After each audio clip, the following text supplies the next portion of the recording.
As you can see, they're jumping the gun on me slightly there. Ladies and gentlemen, our next two speakers are going to come forward and talk to you, and I know you're going to give a huge welcome, please, to both to Kate Chandler, Communities and Engagement Pollinator Officer with the National Biodiversity Data Centre, and also would you welcome, please, Karen Moore, Community Climate Action Officer of Laois County Council, and they're going to speak to you next. Thank you very much indeed.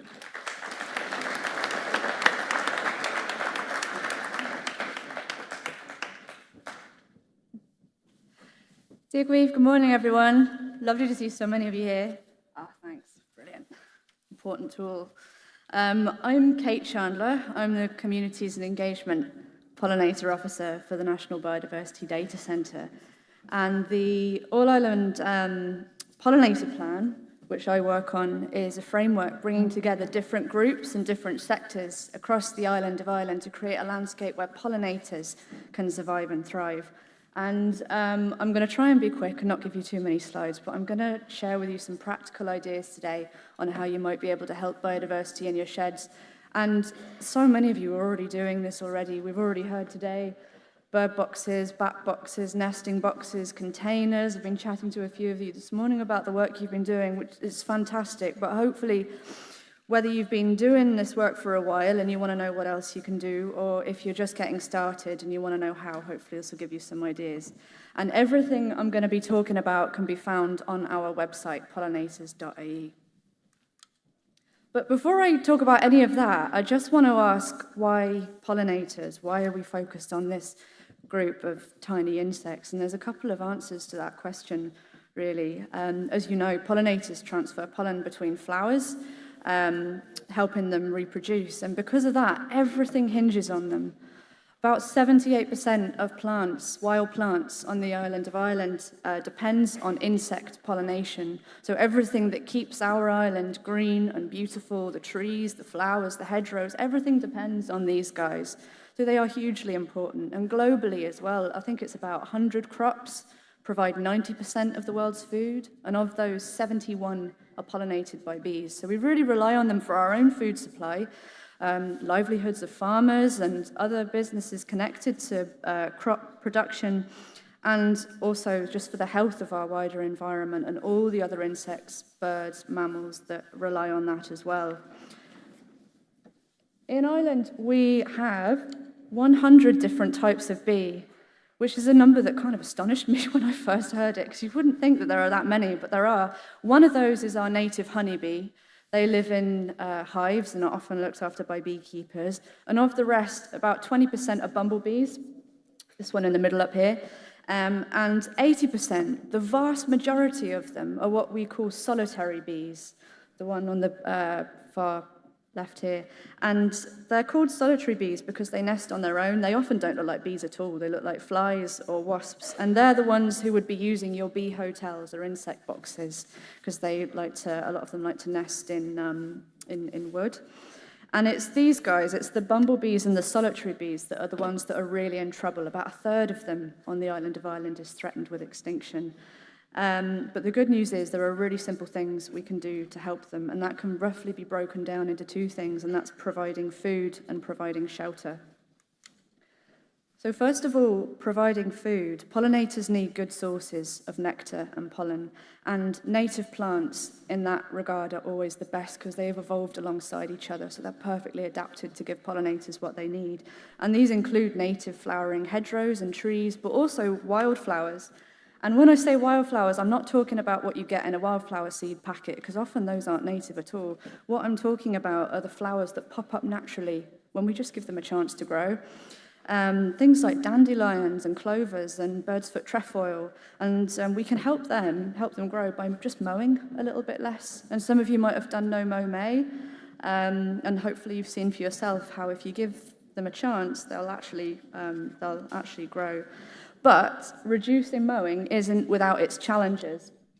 And one issue we're seeing coming up again and again is in areas that are managing long flowering meadows. And these are areas that are cut once a year in September when the seeds have dropped in August.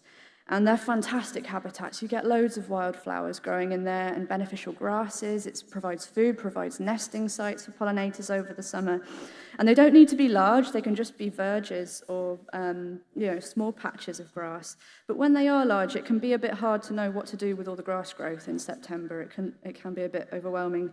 And also knowing what to do with the clippings, because a really important part of managing long flowering meadows is that cut and lift, because if you let the grass rot back into the soil, the fertility goes up and the wildflowers won't grow. They need nutrient poor soil. So that cut and lift is a really important part of that process. And this might be where your shed can come in. And what we're seeing is more and more communities turning to traditional methods to manage long flowering meadows and doing some scything. So this is Abbey Leake's Tidy Towns. They won the Tidy Towns Pollinator, they were highly commended in the Tidy Towns Pollinator Award this year. And for Heritage Week last year, they had a community scything day. And they had a long flowering meadow that they were managing near the church. And they got, I think it was with the Lee Offaly Wildlife Trust, taught them scything methods, and they just made a day of it, invited the community to come along, and they made traditional haystacks. So it's a traditional skill that would be great to keep alive, and some of you may be doing this already. And also with the grass clippings, what to do with the large volumes of that, maybe that could go into a community composter, and then everyone can benefit from it. So, as we've seen, native plants are always the best, but non-native plants can also help in the right places. And we've got loads of lists on our websites of plants that are particularly beneficial, like bulbs, herbs, vegetables, like snowdrops, crocuses, fantastic. And the good rule of thumb is to try and have something in flower between February and October, because that's the life cycle of most pollinators. And there's loads of ways sheds can get involved in that. Like I'm sure so many of you, almost all of you here, have been involved in making the upcycled containers and planters we've seen already today. This on here is some upcycled containers that were made by Mullingar Shamrocks GA with the Tidy Towns.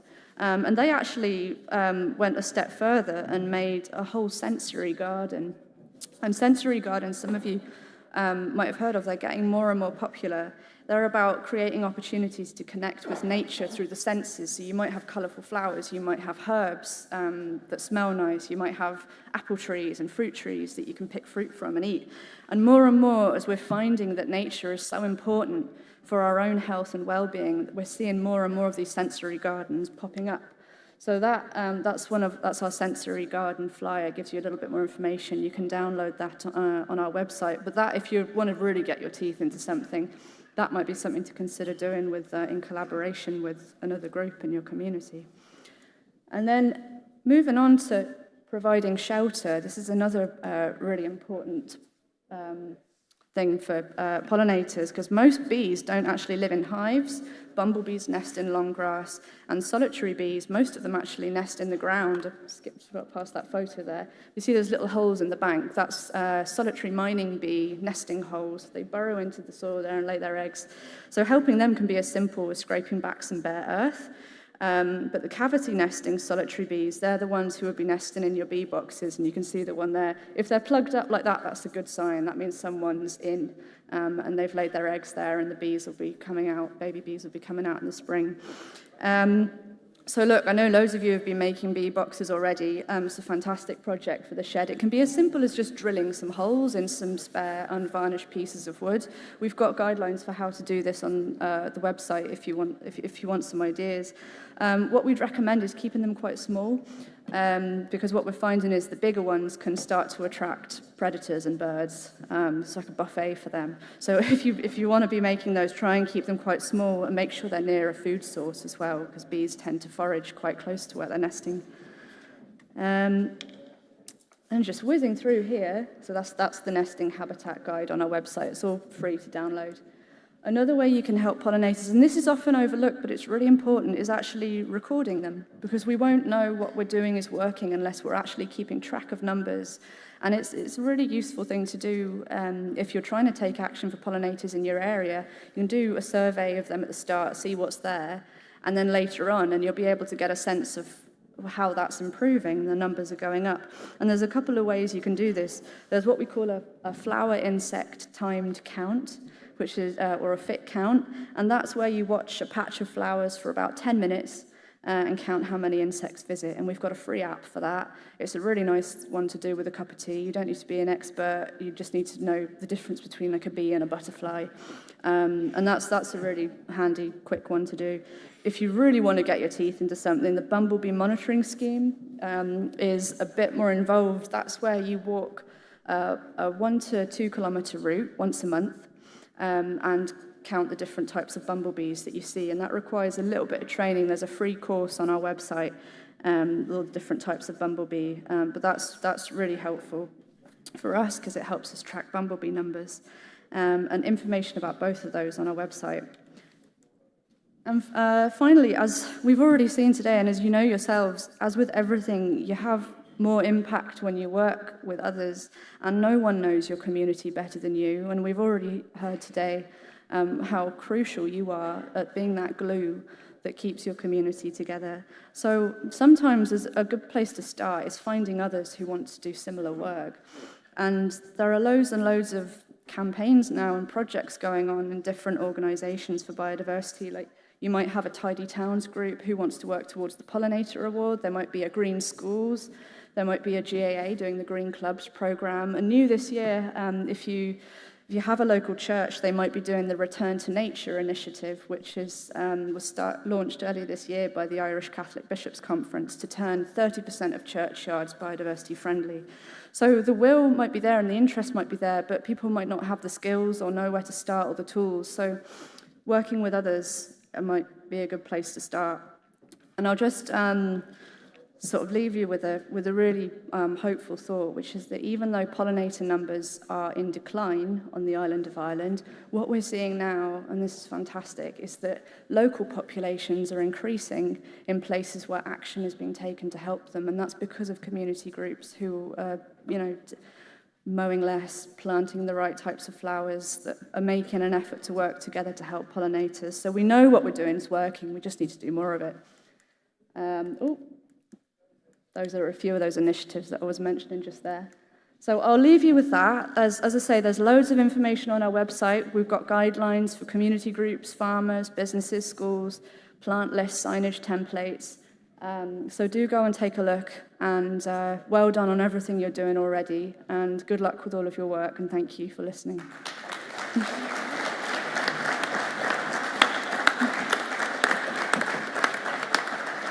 Thanks, Kate.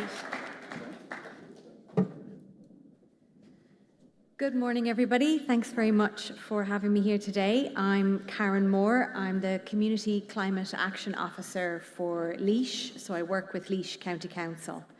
I have some great news for you today, and that is that the fund is opening in early December. So it links in quite a bit with what Dr. Power was speaking with us on earlier, and indeed Kate as well. And I want you to see this fund hopefully as an opportunity for your men's sheds to actually get some money to spend on getting climate action projects underway and in continuing to do the ones you already are doing. So what will the fund support? Well, I mentioned climate action. So what exactly is climate action? If we break it up, there's two parts to taking action. One is reducing the pollution that's causing climate change, and they call that mitigation. And the other one is adaptation, where actually we do have to change the way we're doing things because our climate has already changed and will continue to change. No matter how much we work to reduce the greenhouse gas emissions, we are locked into a certain amount of climate change now and in the future.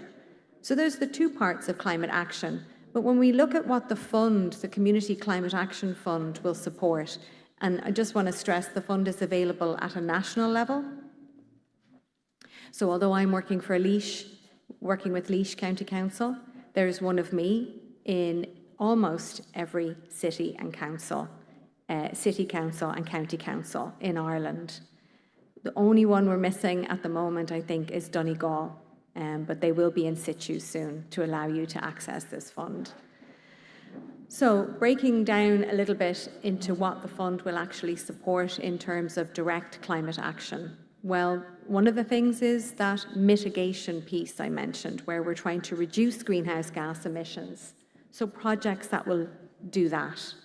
Also helping our communities deal with that climate change that's already happened and that we're kind of locked into. And that's that adaptation, those kind of projects that are helping us. You may have heard of the phrase climate resilience. We need to build our climate resilience. We need to build ourselves up to be able to cope with the changes that are coming and have already arrived. And another factor is helping us move to an economy that is less fossil fuel dependent. So what we've done for the last couple of 100 years isn't working anymore, and it needs to be a cleaner, greener economy that we're moving to. And you'll have heard the phrase probably a low carbon economy. So obviously based on more renewable energy sources. So I mentioned that the fund will be opening in early December. So the launch date has been confirmed as the first week in December. It's the 6th. There may be a couple of councils that are going a little bit later than that. But I will give you the contact details of your county council or city council climate action officer at the end of the talk. So what is it? Well, unusually, it's actually 100% project funding. So if your project applies and is successful, you get all the money to see that project through to completion. Okay? And there are options for a 25% of the funding upfront to actually ensure that no community group is out of pocket if they can't afford to pre-fund the start of the project themselves. So it's a very exciting opportunity for Men's Sheds to continue the type of work that you're doing. Dr. Power's presentation outlined the kind of statistics nationally that, upcycling and recycling are huge undertakings that the Men's Sheds are already involved in. 70% of groups repairing broken items. Craft projects using recycled items from 50%, more than 50% of groups. Composting, 30% of groups are involved in some sort of composting, and gardening and growing food. Half of the groups nationally are involved in that. And we'll see how these are climate actions in a little bit. So the fund has its project types kind of streamed under 5 different themes. We have community energy is one of the themes. Active or sustainable travel is one of the other themes. Food and waste. Then there's shopping and recycling. And local climate and environmental action is one of the other themes.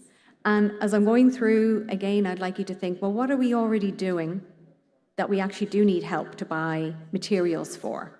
The fund will cover capital costs of projects. That's the direct climate action piece that the fund wants to support. It wants to get things done, and I want you to have a little think as we're going through some of the examples of what you think the fund could support you with in terms of what you're already doing, but also maybe some new projects might come up while I'm talking. And a tip is for your project to make an application to the fund and to really elevate it is to look at applying under more than one of these themes. So don't just curtail yourself to maybe the gardening, under food and waste and growing food perhaps. Try and take in as many themes as possible to elevate your application. And just talking about the application, because a lot of community groups suffer from really onerous application forms that they have to fill out for any funding. Would that be fair to say? I think that's a lot of people's experience. Well, I've got another bit of good news. The job of the Community Climate Action Officer in your city council, in your county council, is to give groups access to this funding. Our role is hugely being part of the support for you to actually fill out that application form. Okay? So again, we are your resource to access the funding. That's actually our job, is to administer the fund. So one of the themes, as I mentioned, is communities and energy. So reducing the climate impact of community buildings by using less energy, using renewable energy, and avoiding heat loss. That's one of the big things that we often forget about. Just save, make sure that we're not wasting heat and energy. Are there renewable energy projects that your men's shed can install? Is it PV solar, a small windmill, even hydrogeneration? We have interest in Laois from some community groups that want to install micro hydro generation. So don't forget the power of water. And also retrofitting community buildings. I've visited a lot of men's sheds already in Laois to do with giving them access to this fund. And I see the conditions that some of the men's sheds are in and the conditions that the users, yourselves, are expected to work in. Hence, maybe certainly in the winter, an awful lot of tea and coffee because they're cold. Some of them are damp. They're just not fit for purpose. Can this fund help your men's shed become the comfortable, safe, warm, welcoming environment, not only in terms of conversation and cups of tea, but actually the physical environment that it should be? So have a think about that in terms of retrofitting the buildings that your men's shed are actually taking place in. And then the sustainable travel theme. Well, we have a lovely picture here of Duro's Pedal Vintage. Again, they're based in Laois. And they have an bike library. And it's available for their members. They're not a men's shed. They're a cycling group. But I just thought it was interesting as an example. Can you offer something like this in your men's shed for your members and the wider community? So a bike library, just like a book library. You take a bike, you try it out. You use it a bit, maybe you like it so much you end up getting one of your own. Or maybe you're quite happy and it serves the purposes you're using it for to just use the bike from your bike library. Okay, so again, the fund would fund a bike library for an organisation, for a community group. And they would be free to use for the community. Cycle parking, there's a men's shed I'm looking at in a town in Laois, and they're looking to get cycle parking, covered cycle parking, so that some of the members can feel comfortable locking up their bike safely and they won't get drenched in the rain while they're inside doing what they're doing with the other members. And then another possibility is the bike repair and upcycling. Is there particular machinery and tools, materials that your men's shed needs to get involved and to keep up your involvement in these projects? We've seen some fantastic examples of the bike upcycling from Mountjoy, for instance. One other thing I wanted to mention just as an idea is the Cycling Without Age Trishaw. Is your men's shed a place that can apply for the funding for this trishaw, and can some of your members get trained as pilots, which is what you are called when you're cycling the trishaw. You're actually a pilot. I'm a pilot for the Maynooth Cycling Without Age group, and we take out anybody who books in on our app in our trishaw around Maynooth, around the old university, up and down the canal. We take it's actually used by St. John's as well for their service users during the week, and it's a fantastic charity to get involved with. So have a think about maybe making an application in under that, and that would hit the sustainable and active travel piece for the fund. So in the food and waste category, we have projects that are looking at community gardens. We've got a small veg truck here. Now, I know you can build this, but can we help with the materials that you need to build these? Can we fund that for you? And community fridges is another one. Can the men's shed become a hub for a community fridge where unused, maybe close to their expiry date food is centrally stored for those people who just hate to see food waste, basically, like myself, can't stand food waste. But also to maybe help people who need a little bit of extra help with their weekly shop, that they can come and take what's available in the community fridge. It's another fantastic initiative. And community gardens, we've got a big one here as an example in Tucker in Cork. They've got a vandal-proof polytunnel. It's got the pointed roof and it has a rainwater harvesting system attached to it, and they've got raised beds. Again, thinking what capital, what materials do you guys need, you know, in your men's sheds to get these kind of projects off the ground. And the repair cafe, I've spoken a lot about the upcycling and reuse service that men's sheds actually perform in many of our communities. So perhaps becoming more of a community repair hub and really building on your fantastic experience with what you're doing with regards to making sure that we move away from that single-use, throw away and replace culture. The local climate and environmental action theme is really a holistic look at everything all together, but as well it's kind of looking at how nature can help us improve how we reduce greenhouse gas emissions, so for instance bog restoration, but also how we deal with the climate change we already have happening at the moment.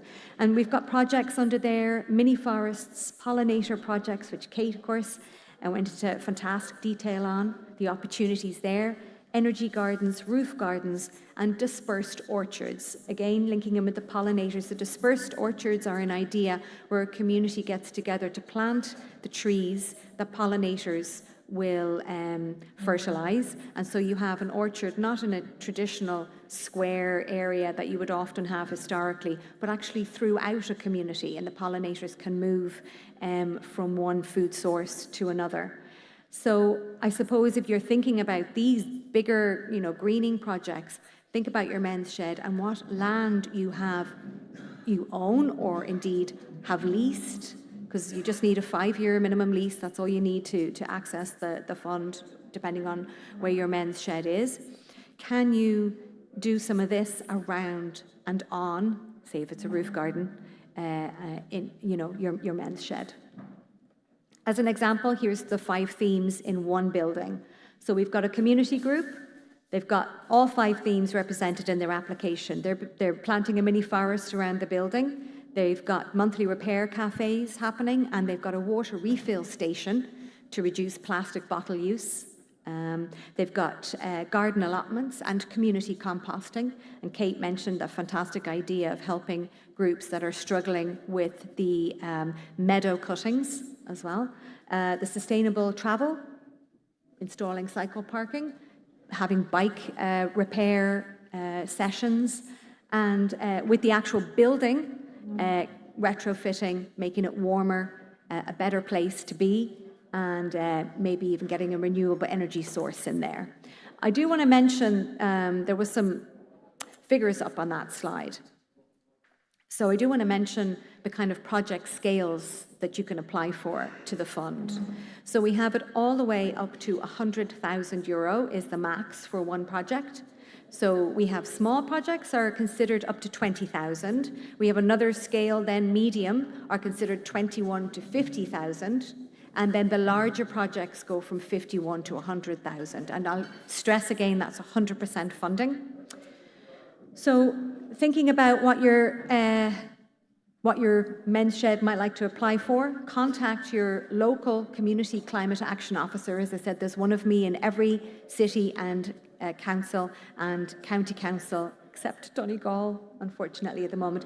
That's really hard to read. Don't worry about it. I'm sure you're all going to get the slides from today, and your officer's contact details and name will be there.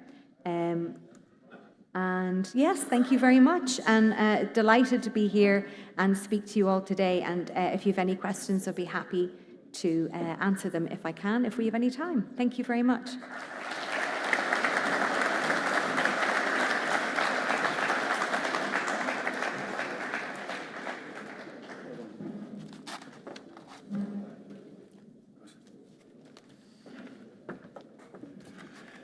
Thank you, guys. Give them a huge big round of applause. They're really excellent. Thank you.